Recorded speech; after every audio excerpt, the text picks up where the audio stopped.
Olá para você que está acompanhando o Sabavlog. Hoje eu tenho a alegria de entrevistar um streamer da Twitch, ele que é divertido, muito engraçado, ele é carismático, todo mundo gosta dele e chamam ele de homem. Que homem! Além de streamer, além de streamer, ele também é veterinário e também é músico. Nós vamos falar sobre essas três facetas com ele, Checker. Tudo bem? Muito obrigado por ter aceitado o meu convite para estar aqui no canal Solano, no Sabavlog. Ei, tudo bem? Boa tarde. É muito bom estar aqui também. Muito obrigado pelo convite. E tá tudo bem por aqui. É uma honra poder estar aqui,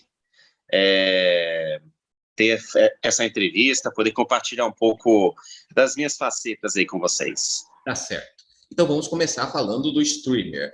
Há quantos anos você está na Twitch e no YouTube e como foi que começou essa trajetória? Bom, é engraçado que a minha história como streamer, ela passa pela minha história como músico antes, né? Mas a verdade é que eu tenho um canal de música, né? E eu estava passando por uma época, por conta da minha profissão de veterinário, de poucas postagens, né? Porque produzir música leva tempo, e surgiram essas ferramentas de fazer live no YouTube e tal, e eu demorei para explorar. Aí eu pensei, poxa, eu podia então fazer uma live para meio que dar alguma coisa para o pessoal, enquanto eu fico produzindo, enquanto rola a melhor chance de sair música, que entre um vídeo e outro demora para sair. Então eu entro ao vivo para dar um oi pro pessoal, para ver o que eles gostam e tal. E foi aí que eu fiz a minha primeira live em 2017, no YouTube. E aí eu comecei a interagir com a comunidade. Para minha surpresa, tinham muitos brasileiros que estavam lá, inclusive.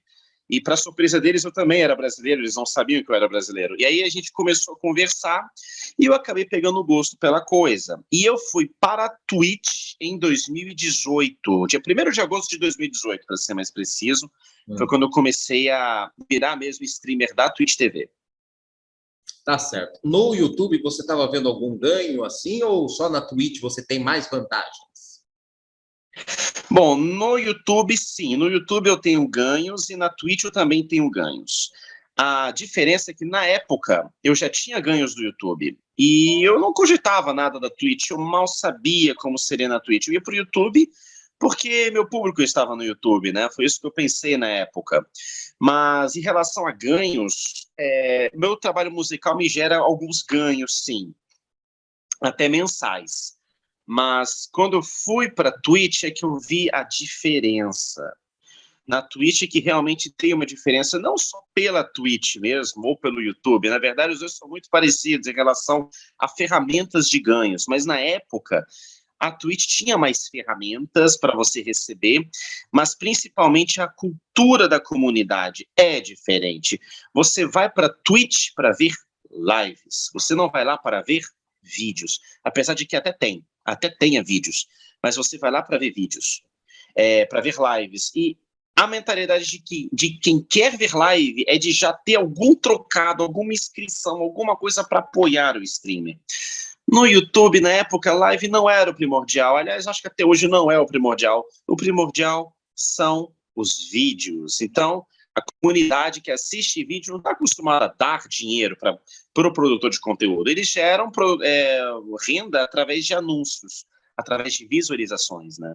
Então, eu vi sim vantagem, inclusive na minha vida na internet, minha principal renda se resume a ser streamer na Twitch TV. Tá certo. Quais foram os desenhos e, consequentemente, as emissoras de televisão e games que marcaram a sua infância? Bom, a minha infância foi um pouco diferente. A minha infância não foi aqui no Brasil. Apesar de eu ser brasileiro, a minha infância ela foi na Bélgica, lá na Europa. Então, eu vinha para o Brasil para passar férias de verão de lá, que era julho aqui, junho e julho aqui, e eu assistia basicamente, quando eu vim para o Brasil, programa da Eliana, Bom Dia e Companhia, eu lembro que tinham lá dos animaizinhos lá da Eliana que eu assistia por aqui, e quando eu vinha para cá, eu assistia muito Tio Patinhas, por exemplo, que passava Tio Patinhas, Mickey Donald, essas coisas. Só que quando grosso da minha infância, que foi na Europa mesmo, minha infância foi banhada a Dragon Ball Z, foi banhada a desenhos próprios de lá mesmo. Gummy Bears eu assisti bastante os Flintstones, os Jetsons, que passavam no Cartoon Network de lá, né? O programa também de desenho do Cartoon Network lá, que eu assistia bastante. Space Ghost, que eu assistia, Herculoides, eu assistia de tudo que passava no Cartoon Network naquela época, né? Até 1997, que foi ali quando vim para o Brasil, tinha Cartoon Network, mas era uma programação completamente diferente, assim. Então, quando vim para o Brasil, eu passei a assistir Freakazoid, que já passava. Eu descobri que existia Dragon Ball antes do Z, que eu não sabia. Para mim era Dragon Ball Z, mas tinha o Dragon Ball. Eu vi o Goku criança uma vez, eu fiquei, meu Deus, tem Goku criança? Aí eu comecei a assistir também o Dragon Ball aqui, e basicamente é isso, assim, na minha infância foi basicamente isso, além de muito Tom e Jerry, que meu pai também gostava bastante, assistia com ele. Certo. E você está me ouvindo? Ouvindo. É que a sua imagem está travada. Ah, não, agora voltou. Agora voltou. Vamos lá. Não, porque minha cara trava às vezes. Tá certo. Alguma vez você já jogou pelo computador no teclado comum ou toda a sua vida foi no joystick? Teclado. No início foi só teclado. Jogava Mega Man X, era bem complicado, Super Mario, mas a maioria dos jogos que me encantaram, quando eu descobri os jogos emulados, né, os jogos de videogame pelo PC, o meu encanto foram os RPGs. E RPG é mais fácil de você jogar pelo teclado, porque você tem tempo para pensar, tempo para agir. Normalmente você não tem que fazer aqueles saltos difíceis que tem que fazer em Super Mario, por exemplo. Agora, quando eu era criança e tinha jogos de computador, era tudo mouse e teclado mesmo, né? Como King's Quest, Incredible Machine e esses jogos mais antigos. Certo. E onde que é mais fácil jogar? No joystick ou no teclado? Joystick. No joystick, principalmente se for controle original, né? O que eu faço hoje em dia, até porque minha carreira depende disso, né?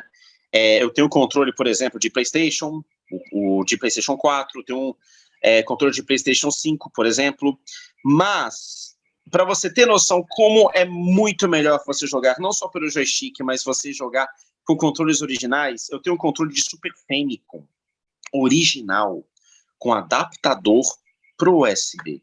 Porque ainda que você tenha os controles diretamente USB, são até mais baratos, aqueles fake, a pegada é mais dura, digamos assim. Você mexer, apertar o botão um pouco mais duro. E quando eu comecei a aprender speedrun, eu pensei, cara, eu preciso de algo mais confortável para a minha mão, que seja mais eficiente. Então, na minha concepção, na maioria, imensa maioria dos jogos, para mim, é muito mais fácil jogar por controle mesmo, e se puder ser original, ou se não for original, se for confortável, ergonômico, aí melhor ainda. Certo. Ouço comentários de que você detesta o Sonic. Isso é verdade? Não, isso aí não é verdade. Na verdade, eu falo até brincando na hora depois para deixar bem claro. Eu gosto de Sonic. Inclusive, quando eu era criança, eu assistia dois desenhos.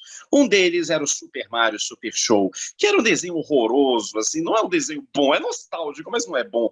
Agora, os desenhos do Sonic, não. Os desenhos do Sonic eram legais de assistir. Então, quando eu era criança, eu queria ser o Sonic, eu não queria ser o Mario, eu queria ser o Sonic, porque o Sonic é legal, as crianças querem ser o Sonic tem atitude, o Sonic é rápido, o Sonic tem realmente superpoderes. O Mario não tem superpoderes, assim, ele tem acessórios que o ajudam, ele pula alto, aquela coisa, ele pode atirar golpes de fogo, mas não é um superpoder, digamos assim, ele precisa de um acessório para isso, o Sonic é natural, então eu sempre gostava de ser o Sonic. O problema que eu falo é o seguinte, a diferença. Lá, a minha infância, todos os meus amiguinhos, a gente tinha Nintendinho e Super Nintendo. A minha infância não foi aqui a maior parte dela. Quando eu cheguei aqui, tava a onda do Nintendo 64, mas quase ninguém tinha Super Nintendo. Quando os meus amigos aqui, eles tinham Mega Drive. E Mega Drive, Sonic. E eu experimentei o Sonic e eu fiquei, cara, eu queria ter tido isso. Até hoje eu falo, eu queria ter tido Sonic, mas eu não tive. E era óbvio, eu estava acostumado com o Mario, e Mega Man, eu fui comparar o Sonic. E eu achei, eu não gostei. Eu não gostei de jogar Sonic. Eu joguei, ok, é o Mario, só que você corre rápido, você perde os anéis e morre. Eu não peguei empatia, porque eu esperava algo mais parecido com um desenho. E na época, eu lembro que eu me frustrei. Falei, cara, não gostei do jogo. Não gostei de Sonic. Eu joguei na casa dos meus amigos, eu não tinha um Mega Drive, né? Então, meus pais meio que não me deram um Mega Drive. Meu irmão mais velho tinha um Mega Drive, mas não funcionava lá na Europa, porque na época não era sistema internacional, era um sistema regional. Então, o Mega Drive que funcionava aqui no Brasil não funcionava lá. Né? A tomada era diferente, o encaixe era diferente, simplesmente não sei por que não ia. Então, eu não tive contato.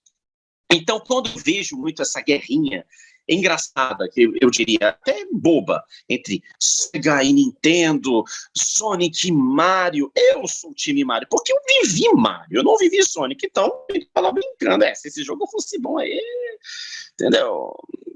Entendeu? Sonic não é, eu falo brincando, assim, não, é bom sim, mas depois eu vou lá e esclareço, não, gente, calma, é bom sim. E tem outro motivo também, de eu pegar um pouco no pé do Sonic, que na verdade não é nem Sonic, é da Sega. Porque, se você for parar para ver, todas as empresas têm jogos ruins também, as principais franquias. Mario, você tem jogos horrendos de Mario. Mas nas histórias principais, a maioria dos jogos de Mario são ok, assim como Zelda, tem jogos ruins também, assim como Mega Man X, então, nossa senhora, tem Mega Man X aí que é horroroso também. Mas é a maioria. E o que eu vi acontecer, até pela própria comunidade de Sonic, os próprios fãs, tem jogos de Sonic que parece que são intragáveis. E eu não cheguei a jogar esses jogos. Mas eu fico assim, caramba, Sega. Por que Sega? Entendeu? Por que quem faz o Sonic é a Sega? E fica assim, por que a Sega, então, não trata melhor o Sonic? Esse é um dos meus pensamentos. Então, assim, os próprios fãs meio que ficaram chateados com a Sega por ter Sonics ruins e bons também, como Sonic Colors, por exemplo, que eu tive o prazer de jogar. É um jogo muito legal. Né? Mas quando o pessoal fala no famoso Sonic 2006, ou aquele Sonic lá, que ele vira lobisomem, Sonic 2006 eu vejo que é uma unanimidade, é um jogo ruim. Mas o Sonic lobisomem tem gente que gosta, tem quem goste, mas eu vejo muita gente pegando no pé também. Então eu fico assim, a SEGA podia ter um tratamento melhor. E como eu não vivi SEGA, eu não tenho medo de bater na SEGA, digamos assim, né? De falar, Sonic podia ser melhor. Mega Drive, eu não tive um Mega Drive, então eu falo brincando, vocês querem Mega Drive? Mas eu jogo Mega Drive e eu acho incrível como, eu não sei dizer a capacidade gráfica, eu não sei esses dados técnicos, mas como que passa a sensação de que graficamente é mais agradável o Mega Drive de se jogar. Menos o som. No som eu prefiro do Super Nintendo já. Mas talvez por conta de memória nostálgica ou do próprio chipset da Nintendo na época, do Super Nintendo. Mas não, a resposta é não. Eu não odeio o Sonic. Inclusive, quando eu era criança, eu queria ser o Sonic, porque o Sonic tem atitude. O Mario tem pança. Na minha cabeça era essa. O Mario tem pança, macarrão e tinha um desenho chato o desenho. O Sonic não, que era um desenho maneiro. Então, a sua crítica é em relação ao jogo do Sonic, como ele foi feito e que não foi igual ao desenho. E qual que é o melhor jogo do Sonic, na sua opinião? Olha, eu não joguei muitos jogos do Sonic, não tive muito convívio, né? Mas eu sou uma pessoa aberta a mudar de opinião, obviamente. Mas o melhor jogo do Sonic que eu joguei é o Sonic Mania. E eu acho que o Sonic Mania é mais atual, assim, né? Ele é meio que um remake dos jogos Sonic 1, 2 e 3 ali, aquela coisa, mas ele tem uma pegada mais atual. As músicas também, elas são muito mais audíveis do que do próprio Mega Drive, afinal foi feito para PC, né? Então assim, foi feito para hoje em dia o Sonic Mania. Então o Sonic Mania para mim foi um jogo muito legal, mas surpreendentemente eu tive contato com o Sonic 3D, que era o Sonic Adventures 2, e tive contato com Sonic Heroes, muito pouco com Sonic Heroes. E por incrível que pareça, eu gostava de jogar o multiplayer do Sonic Adventures, apesar de ser muito injusto. Mas eu gostava bastante de jogar ele com meu irmão mais novo. Tá certo. E qual jogo que você já jogou, qual game que você já jogou e que te deixou com mais raiva por ser difícil ou por você não conseguir acertar um pulo, por exemplo? Olha, eu passei mais raiva entre Sonic e Mario, mais raiva com Sonic do que Mario. Porque eu nunca entendi por que quando o Sonic tá numa rampa, Hum. você manda ele pular, ele não pula para cima, ele pula literalmente perpendicular à rampa. Pô, em ângulo de 90 graus, ele pula para trás. Alguns jogos. O Sonic Mania mesmo faz isso. Eu morri algumas vezes. Caramba, um Sonic B. Um Sonic besta, não, desculpa, é um pulo besta. Eu não tô conseguindo fazer um pulo besta. Mas jogo difícil, difícil mesmo, assim, independente. Pelo jogo ser difícil, mas bem feito, é difícil dizer. Que me dá raiva, que me deixava assim bravo com a dificuldade, eu não tive tantos assim. Eu fico normalmente bravo com jogos que são assim difíceis por serem mal feitos. Aí nós já entramos, por exemplo, com Mineirinho Ultra Adventures, por exemplo, que não é um jogo exatamente fácil, mas é um jogo difícil por ser mal feito. Chacan, por exemplo, é outro jogo que não é um jogo ruim, mas é um jogo mal feito. Tanto que tem lançaram um patch atual corrigindo as malfeitices, o jogo ficou até mais jogável, sabe? Jogos, por exemplo, que me deixa bravo é o Mario, o primeiro Mario de todos. Porque o primeiro Mario eu não entendo. Você vai andar, aí você anda e você pula. O pulo é lento, ele não adquire velocidade no ar, como nos outros Marios, né? Primeiro Mario, né?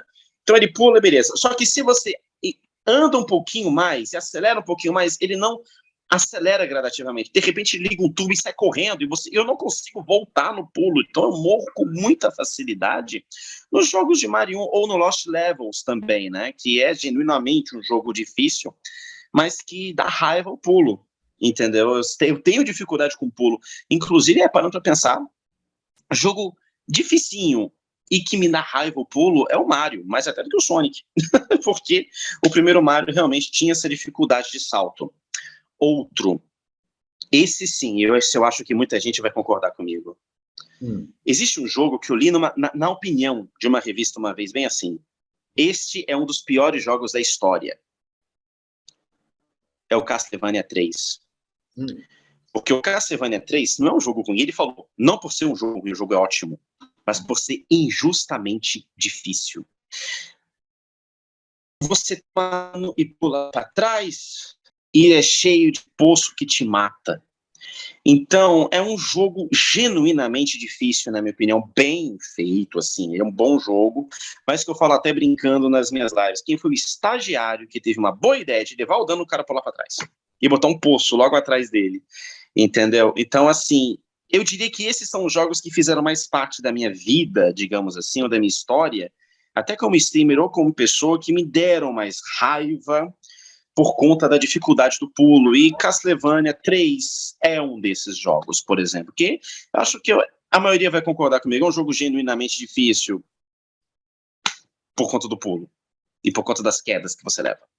Tá certo. Agora me surgiu uma outra pergunta a respeito do Cloud Control. Como é que ele é feito? Ele é feito nos jogos originais ou é feito das hacks desses jogos originais? Na verdade, você também pode fazer o crowd control para jogo original. E também para hacks. Mas como é que funciona? Na verdade, o crowd control, ele não é... Para as pessoas que não sabem o que é o crowd control, uma explicação rápida. Crowd control, como o nome diz em inglês, é literalmente o controle do público. A plateia controla o jogo. E é um programa que tem para Twitch, que é uma extensão da Twitch em que vocês usam o dinheiro de vocês e tem um cardápio, digamos assim, um menu para várias coisas que vocês podem alterar no jogo. E acontece na tela, ali na hora mesmo. Só que não é feito a partir de hacks, e sim de jogo original, porque tem as versões que você pode fazer no seu videogame mesmo, videogame original, só que tem que ter conectividade com o computador, com a internet, aquela coisa toda. Então, muitas vezes o videogame é um pouco alterado, ou no Everdrive, ou algo do tipo. Então ele é feito, na verdade, para home original, para jogo original mesmo. Até mesmo nas homes que você pega, é uma versão específica, original, não é qualquer versão. O nome tem que estar certinho, tem que estar tudo certinho, é até meio chato de você fazer funcionar. Então, se você encontrou uma home que funcionou, guarde as 7 chaves, porque essa é para eles uma versão genuinamente original. Mas é claro que algumas hacks podem funcionar, mas normalmente são hacks que vieram dessa original, digamos assim, dessa versão específica, num patch do Super Mario, ou até mesmo no Randomizer de A Link to the Past, né? O Randomizer de A Link to the Past pega a versão japonesa da ROM mesmo, né? 1.0 ainda, ou seja, aquela primeirona, cheia de glitch, e o Randomizer funciona a partir disso, e o Crowd Control consegue explorar isso.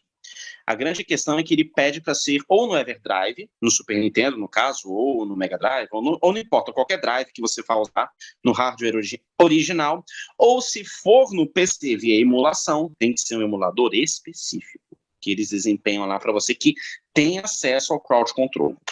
Certo, entendi. Agora vamos para o veterinário. Com que idade você teve a certeza da profissão que queria e como que foi a faculdade? A certeza que eu tive que eu queria ser veterinário foi literalmente uns 3, 4 anos atrás só. Depois de já ser veterinário. Porque a questão é a seguinte. Eu, antes de fazer a faculdade de veterinária, eu fiz a faculdade de ciência da computação pela Universidade Federal do Espírito Santo. Sim. Só que eu não fiz ela toda. Porque eu me decepcionei com o curso. É assim, eu me decepcionei comigo mesmo, não com o curso, né? A verdade é essa. Eu percebi que eu não queria aquilo no início do curso, na verdade. No segundo, terceiro período, quando eu comecei a ver linguagens de programação, ver aquela coisa, eu fiquei... Ok, eu não quero fazer isso com o resto da minha vida. Eu via que eu não estava com aquele empenho, com aquela vontade. Porque na minha cabeça, de jovem, na época, eu pensava, não, eu vou aprender programação, você fazer ciência da computação e começar a desenvolver games. Era esse o meu pensamento. Vou desenvolver games, assim, incrível. E não foi nada disso. Eu não tive paciência, eu percebi que nem isso eu queria desenvolver. Então, eu entrei meio que numa época de crise pessoal, do tipo, o que eu vou fazer? E até eu entrar na faculdade, na universidade de veterinária, eu estava em dúvida se eu ia fazer biologia, economia, comércio exterior ou medicina veterinária. E acabou que eu acabei optando pela medicina veterinária depois de muito pensar e conversar com alguns professores. A minha faculdade foi muito mais interessante do que a de ciência da computação, na minha opinião. Porque eu não sei se foi metodologia de ensino ou tudo mais, mas eu peguei interesse desde cedo. Eu sempre gostei de animais, eu já gostava de peixes, principalmente peixes, né? Eu tinha aquário, eu mexia com aquariofilia quando eu era mais novo, eu tinha livros de aquarismo, aquela coisa, e eu ficava, caramba, e se eu for veterinário por causa de peixe? Não, mas e se um dia eu virar veterinário que cuida de aquários? Eu seria um veterinário diferenciado. Acabou que no trajeto mudei de ideia, obviamente, me tornei veterinário especialista em felinos, mas até o final do meu curso, em que no meio do curso eu já tinha o meu canal do YouTube de música, eu pensava, ok, eu preciso de uma profissão para caso minha carreira da internet não dê certo, portanto eu me empenhei na minha carreira como veterinário. Quando eu passei a sair de plantão, de clínica, lá dentro da clínica mesmo, aquela pressão, com aquela coisa da emergência, e passei a atender comportamento e clínica felina em domicílio, aí eu descobri o lado bom da minha profissão, é aquilo que eu realmente queria fazer. Cuidar de felinos, ajudar os donos que estão em casa, que estão com problema com seus gatos, ir até a casa das pessoas, porque eu gosto de pessoas. Muita gente faz veterinário achando que eu quero ser veterinário e não médico, porque médico você tem que cuidar da pessoa, e eu não gosto de pessoas, eu prefiro cuidar dos animais, eu sou meio tímido, ou eu sou meio antissocial mesmo, não gosto de ser humano. Só que você lida com o ser humano, né? O dono do bicho é uma pessoa e é tão feroz quanto uma mãe que é dono de um neném. Que é dona, no caso, que é mãe de um neném, né? Então, assim, você tem que saber lidar com as pessoas, e muitos não querem ir na casa das pessoas, mas eu gosto das pessoas. Eu gosto de conversar, eu procuro trabalhar meu lado da empatia. Então, eu vou até a casa das pessoas, e aí sim, depois de formado, eu descobri que era o que eu queria mesmo para mim. Que legal, que bacana. E você falou de clínica. Você teve uma clínica particular já? Eu não tive porque eu prefiro, antes de eu arriscar num negócio financeiro, primeiro que tem que ter dinheiro. Mas não é como se a minha família não pudesse, talvez, ajudar a montar o consultório, mas eu resolvi trabalhar para os outros primeiro para pegar experiência. Porque a faculdade te ensina, mas não te ensina ali na hora, né? Você não pode atuar. Então eu trabalhei para os outros e vi como era a administração. Eu já fui para a clínica que depois de eu sair faliu. Já fui para a clínica que está muito bem no mercado, mas que teve uma crise financeira. Eu via os custos que eram da clínica, quanto que a gente recebia dentro de clínica, que na verdade não era um salário fixo, era uma porcentagem. Então, se tivesse dias que eu fosse para o trabalho, acontecia exatamente isso. Eu ia para o trabalho, eu morava em Vila Velha, no Espírito Santo. Eu ia para Vitória, no Espírito Santo. Eu ia para uma clínica muito boa, com uma grande carteira de clientes. Mas clínicas boas tendem a ter muitos veterinários. Então eu ia às vezes para a clínica e não via atendimento para mim. Eu não recebia nada aquele dia. Porque você recebe uma porcentagem daquilo que você faz, não só por você estar ali. Então você gastava seu tempo, você gastava pedágio para ir para outra cidade, você gastava gasolina e depreciação de carro, as contas que entram, né, segurança. Mas as pessoas que telefonavam para a clínica, elas agendavam com o médico que queriam ou era na hora que era? Então, vamos lá. Primeiro que eles precisavam de um especialista em felinos. Eles queriam alguém que só tocasse nos gatos. Então, esse alguém era eu. Só que tinha veterinária lá que, não, eu gosto de gato também, vou continuar atendendo os gatos. Então, tem cliente que gosta daquela veterinária, já trabalhava com aquela veterinária, então querem ficar com aquela veterinária.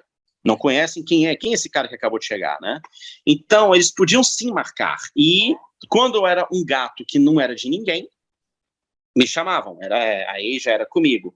Só que às vezes o gato não era de ninguém, e pegavam para eles, para si, porque é aquilo que eu te falei, você ganha uma porcentagem daquilo que você produz, não por você existir lá. Então tinha muito dessa questão, né? Fora que eu ainda tinha muito a aprender. Então, eu não quis montar uma clínica, porque eu via que era bastante dor de cabeça. Fora que você tem contato, um dos veterinários era um dos donos da clínica. Ele falava, não, Secretaria de Saúde, ficava lá, não, isso aqui está fora do padrão, tem que fazer uma obra. Aí a clínica teve que fazer uma obra para ter banheiro para deficiente, tinha que fazer isso. Era muita papelada, era muita dor de cabeça.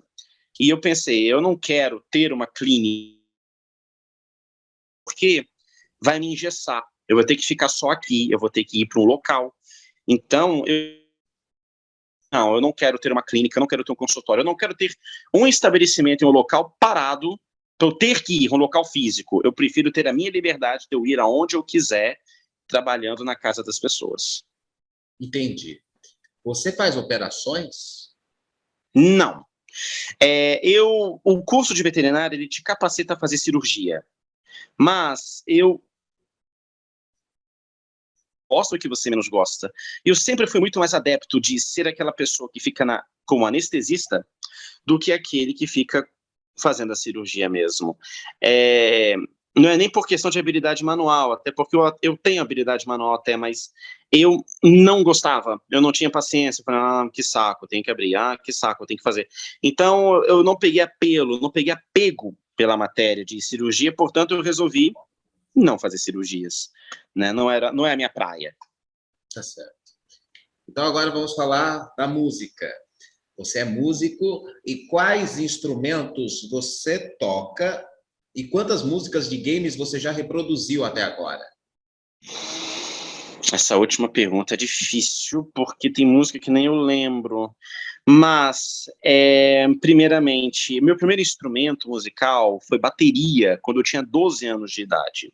Só que não durou muito, porque incomodava meu irmão, incomodava minha mãe, e no dia que a minha mãe descobriu que as pessoas da farmácia da esquina ficavam dançando ao som da bateria, eu pensei assim, ela falou assim, não dá não, vamos ter que vender essa bateria. Eu acabei vendendo a bateria. Mas eu peguei um pouco de ritmo, eu peguei um pouco disso. Mas o meu primeiro instrumento mesmo, e o instrumento que eu diria que, assim, você pode me chamar a qualquer hora que eu vou tocar, é o contrabaixo, baixo elétrico mesmo. Foi esse que me deu a paixão, principalmente por conta de Charlie Brown Jr., por conta de Iron Maiden, né, e depois o Angra, e depois outras bandas de power metal e speed metal, eu passei a me interessar mais. Quando eu entrei na medicina veterinária, eu percebi que o curso era muito puxado, e realmente é muito puxado. Não dava para ter banda mais. Eu tinha uma banda, eu fazia parte de uma banda de baile. A gente tocava em festa, bar, a gente tocava em formatura, casamento, a gente ganhava dinheiro. Só que teve um show em especial que me fez mudar em 2010. Eu não estava dormindo direito naquela época por uma questão pessoal, e eu precisei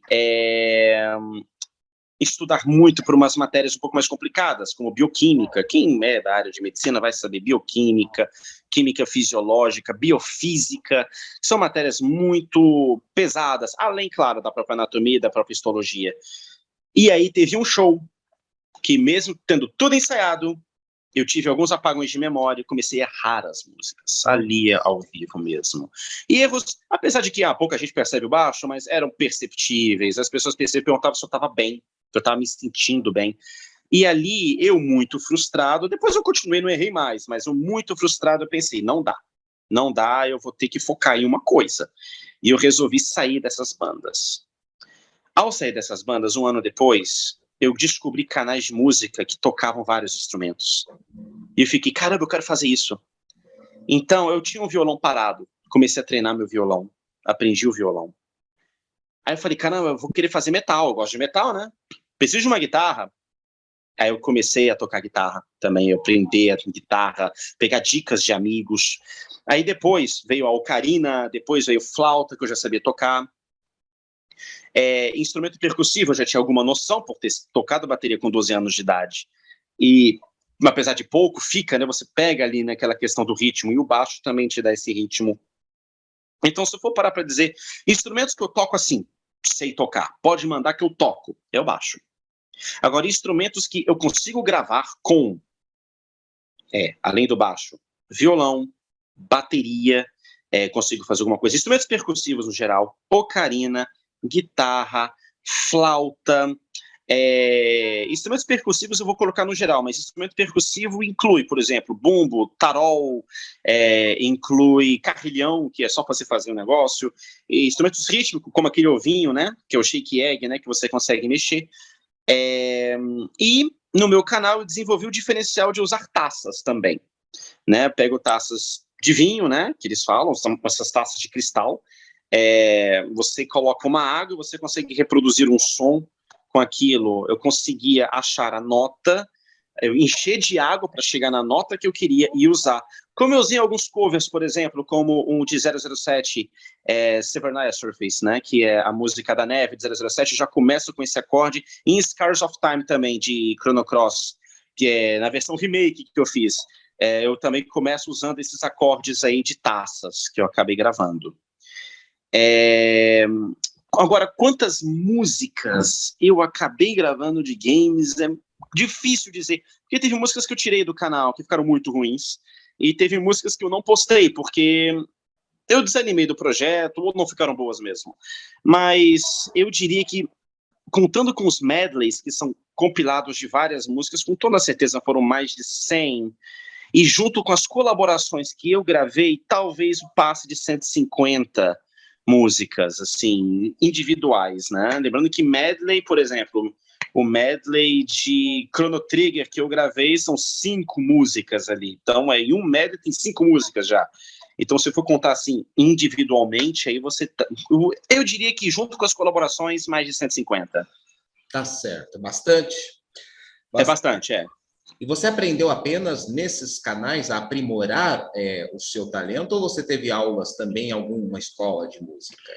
Sim, na verdade, quando eu me descobri, quero ser baixista, eu pedi para minha mãe aulas de baixo. E ali em 2003, na verdade, quando eu tinha 15 anos, eu comecei a fazer as aulas de baixo. E eu tive um professor que era guitarrista, de blues. Portanto, ele não me ensinou a tocar baixo, ele me ensinou a entender o baixo, a entender a música, como é que era mesmo, né? Aprender música de ouvido, ele levava, o que você quer aprender? Ele era um professor livre, ele não falava, você tem que aprender essa notinha, não, o que você quer fazer? Eu quero tocar essa música aqui, deixa eu pegar. Aí ele ouvia no radinho, ele tocava, é isso aqui, faz. Aí eu fazia. Aí eu, caramba, e eu comecei a fazer em casa, a treinar meu ouvido, para ouvir o grave, o baixo. Tipo assim, é difícil você ouvir na maioria dos rádios, né? Eu pegava, ouvia e eu tentava reproduzir. Então, eu tive esses ensinamentos. Eu tive um pouco de aula de violão clássico quando eu morei no Oriente Médio. Eu morei no Oriente Médio por 1 ano com meu pai. e a família dele, a esposa dele, os meus irmãos menores. E lá eu tive aulas de bateria, ou seja, aprimorei mais ali a bateria com um professor indiano, e eu aprendi violão clássico, principalmente o flamenco, com um professor do Oman, né, que eles me ensinam, todos eles falavam inglês, né, então eu acabei tendo essas instruções. Quando eu voltei de lá, por conta do canal de música, eu acabei tendo professores visuais, eu via como eles faziam, usava o que eu já sabia de ouvido e tentava reproduzir, e muita videoaula, né, muito curso, muita videoaula, eu já tive curso do Felipe Andreoli, baixista do Angra, para pegar aqueles metais um pouco mais velozes mesmo, técnica de 3 dedos, para usar na mão direita, por exemplo, para o contrabaixo. Então eu acabei tendo muita dedicação. Eu tive uma época que eu treinava tanto, que eu pensava, novinho assim, um dia eu vou ser o melhor baixista do mundo.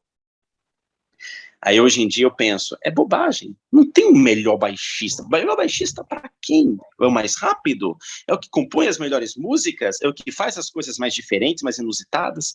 Então, por conta até da vida, né?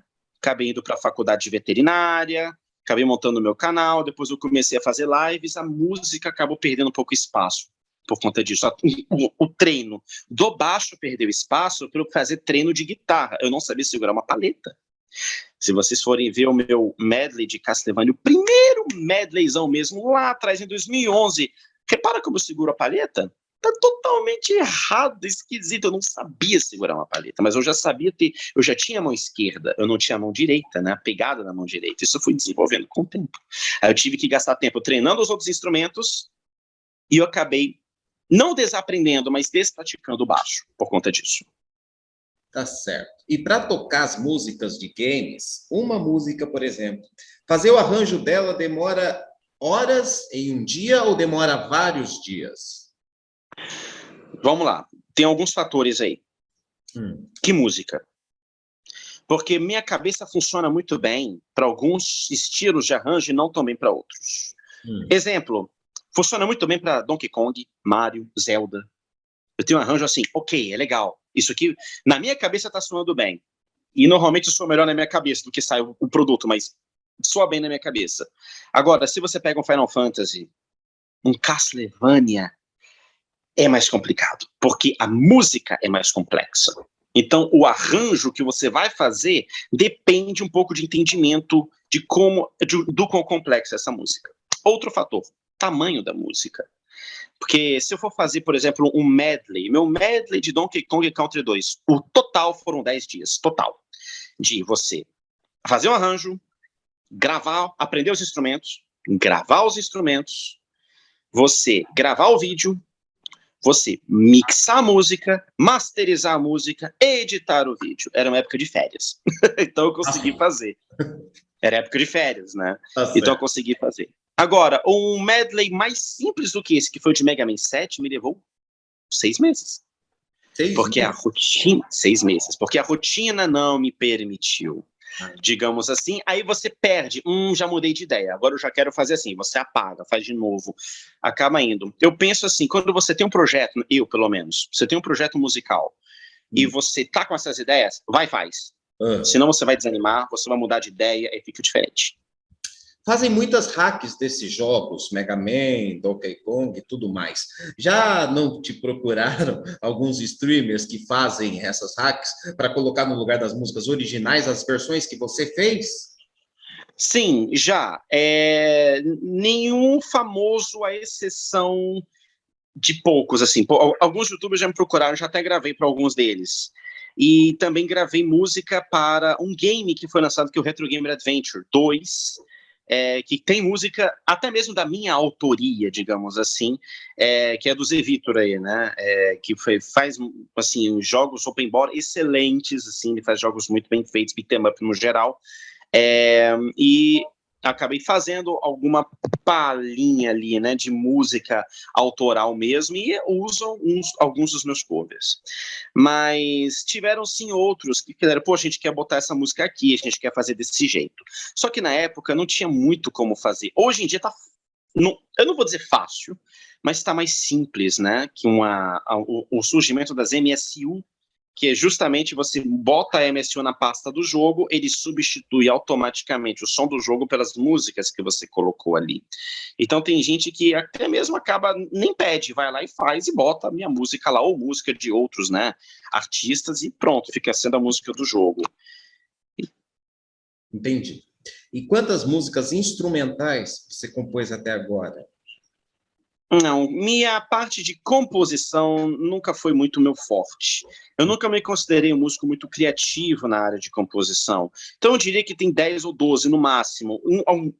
Umas que, inclusive, talvez ninguém nunca tenha ouvido. E que ficaram boas, eu diria. Assim, eu, como músico, eu diria, ok, ficou legal. Por exemplo, teve uma que eu gravei de abertura estilo Mega Man 7, o título, música de título. Estilo Mega Man 7. Antes de você apertar essa, toca a musiquinha e para. Aí começa a demo do jogo, ou a introdução do jogo. Eu já gravei música naquele estilo, que era inclusive para o próprio Retro Gamer Adventure, mas por conta do formato da abertura, não foi aproveitado, porque era para ser algo mais longo e eu fiz algo muito curtinho, tipo 15 segundos, 19 segundos, por exemplo.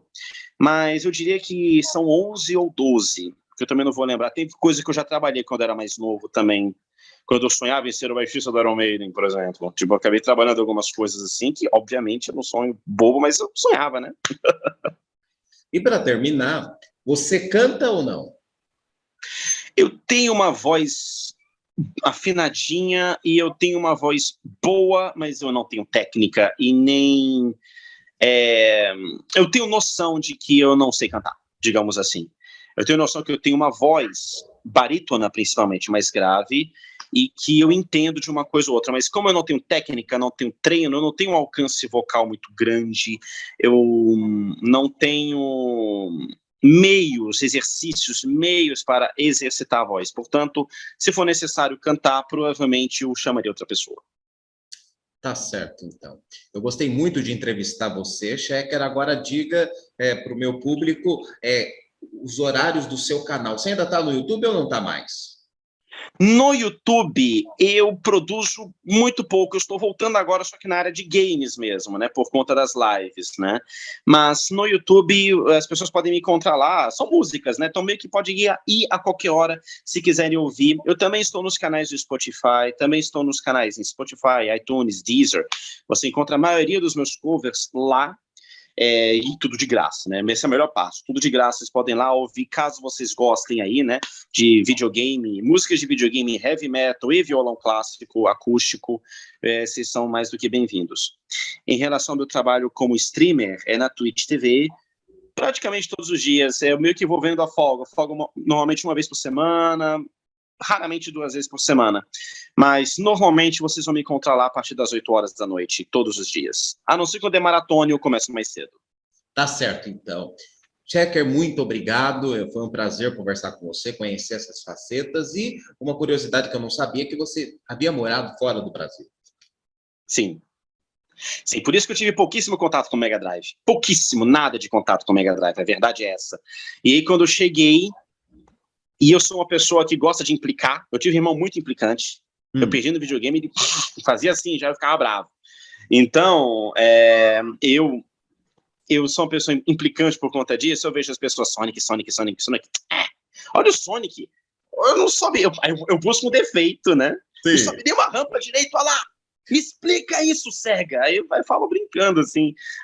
Mas quando eu vou jogar Mario, se as pessoas repararem bem, eu falo, Mario, como é que você não faz isso, Mario? Você é incompetente. Eu xingo todo mundo, a verdade é essa. Só que a galera do Mario não se ofende. A sensação que eu tenho é essa, pelo menos. A galera do Mario não se ofende com as críticas. A galera do Sonic.